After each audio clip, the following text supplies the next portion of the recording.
औद्योगिक गलियारे के लिए भूमि अधिग्रहण के विरोध में किसानों की पदयात्रा गुरुवार से बरेली के आंवला तहसील क्षेत्र में प्रस्तावित औद्योगिक गलियारे के लिए किसानों की जमीनों के अधिग्रहण को लेकर विरोध तेज हो गया है।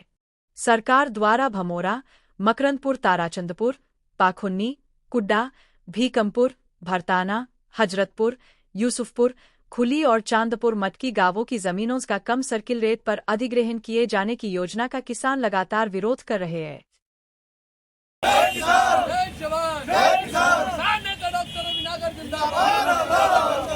अध्यक्ष और प्रधान जिंदाबाद, पंडित प्रमोद शर्मा जिंदाबाद। डॉक्टर साहब आप संघर्ष करो, हम तुम्हारे साथ हैं। डॉक्टर साहब आप संघर्ष करो, हम तुम्हारे साथ हैं। डॉक्टर अभी पदयात्रा है, कैसे क्या होते हैं आपके?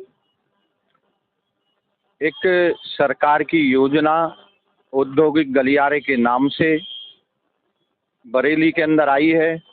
तो सबसे पहले आंवला तहसील में लगभग 10 गांव हैं, जिनमें भीकमपुर, भरताना, हजरतपुर, यूसुफपुर, खुली, चांदपुर, मटकी, भमोरा, मकरंदपुर, ताराचंद और पखुन्नी गांव, ये लगभग 10 गांव हैं। इनकी ज़मीन को अधिग्रहण करने की योजना सरकार बना रही है, लेकिन सरकार इतनी चालाक और इतनी तेज है कि सब जगह के सर्किल रेट बढ़ाए हैं। लेकिन उनको पता था कि इन ज़मीनों को हमें पहले से पता था कि इनको अधिग्रहण करना है, तो वहाँ के सर्किल रेट को सरकार ने नहीं बढ़ाया। आज उनको अधिग्रहण करने की प्रक्रिया शुरू हो गई है। ऐसी चर्चाएं हो रही हैं मीडिया के माध्यम और कई माध्यमों से हमें पता चली है, जहाँ पर भमोरा का रकबे का जो सर्किल रेट है वो बहुत ज़्यादा है, 1 करोड़ से ऊपर, और वहीं अन्य 9-10 जो गांव हैं उनका मात्र 27 लाख रुपए हेक्टेयर है। तो हमारी मांग है, किसान एकता संघ ने तय किया है कि किसानों का शोषण नहीं होने देंगे हम किसी भी कीमत पर।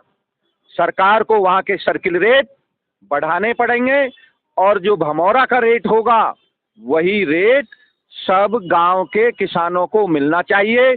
और भमोरा का रेट भी कम है, 1 crore 27 lakh hectare circle rate है, बहुत कम है। जब वहाँ की उपजाऊ जमीन है, जो सोना जैसी जमीन है, जो बेशकीमती जमीन है, तो हमारी मांग है कि सभी किसानों का, चाहे भमोरा के हों, चाहे पखुन्नी के हों, चाहे हजरत, जो भी गांव हैं सारे, उन सब किसानों का एक ही सर्किल रेट पर, और वो सर्किल रेट कम से भी कम 1.5 करोड़ रुपए होना चाहिए। इस बात को लेकर कल किसान एकता संघ कल पदयात्रा, जन जागरण यात्रा निकाल रहा है। सभी गांवों में, भमोरा से लेकर जितने भी मैंने 10 गांव बताए हैं, सभी 10 गांवों में चाहे 3 दिन लगें चाहे 4 दिन लगें, हम क्रमवार सभी गांवों में जन जागरण करेंगे, किसानों को जागृत करेंगे कि अपने अधिकारों के लिए आंदोलन खड़ा करिए, और एक बड़ा आंदोलन, एक बड़ी महापंचायत इसके बाद हम बुलाएंगे।